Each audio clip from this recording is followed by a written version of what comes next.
Why don't you join us? We're over here where Nicolle Wallace joins us, and Peter Alexander has turned into Andrea Mitchell. Magic of television. All right, I'm going to give you guys a headline. You fill in the blank, okay? Wisconsin just did what to the race, Andrea?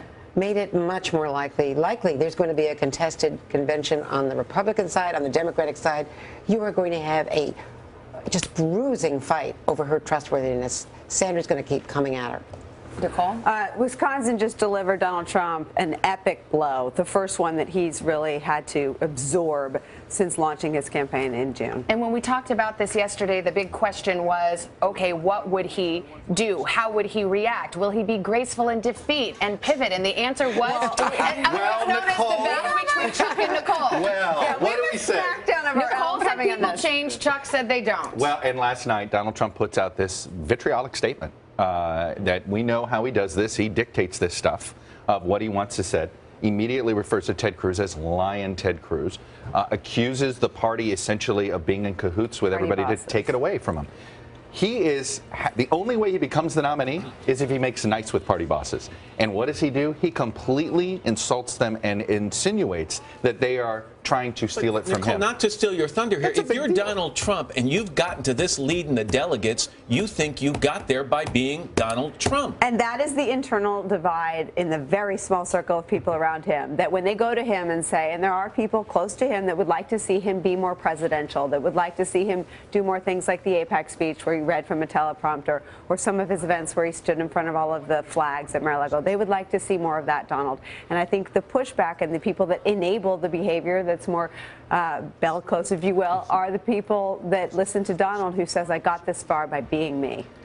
Andrea, let's bring you in here. Chuck just laid something out dramatic. Even though Bernie Sanders wins Wisconsin, he gets 10 delegates. But if you're in the Clinton campaign this morning, how are you feeling coming out of Wisconsin?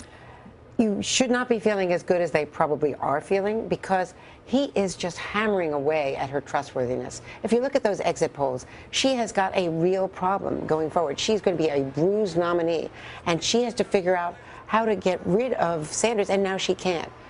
He has the money, he has the will, and he has the belief in himself now, and he is not going to let up. And this is becoming a really nasty campaign. It is the battle for New York.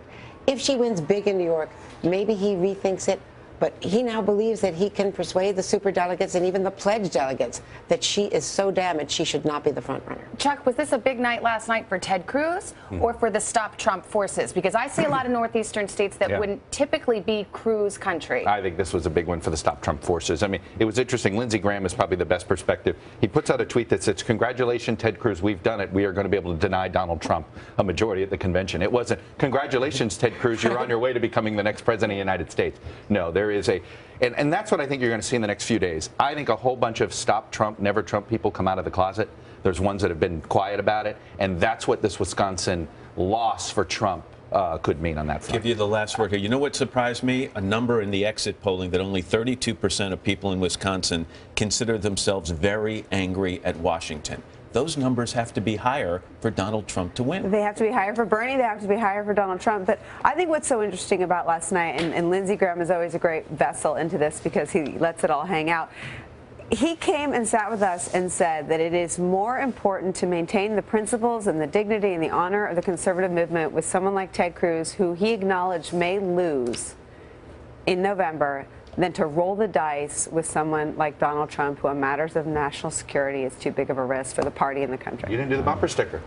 Well, they did buy me a domain name last night when I shared this rumor, or this talk around Washington that lose with Cruz is becoming a bit of a punchline at the end of these conversations. Better to lose with Cruz. We gotta wrap it up on that note. That you stumped with Trump. Or to get thumped with Trump. I didn't hear that. Wow. We're going to break out our rhyming dictionaries for the next one. Guys, thank you so much. Late night, early morning. She'll freestyle. Hello, Today fans. Thanks for checking out our YouTube channel. Subscribe by clicking that button down there and click on any of the videos over here to watch the latest interviews, show highlights, and digital exclusives.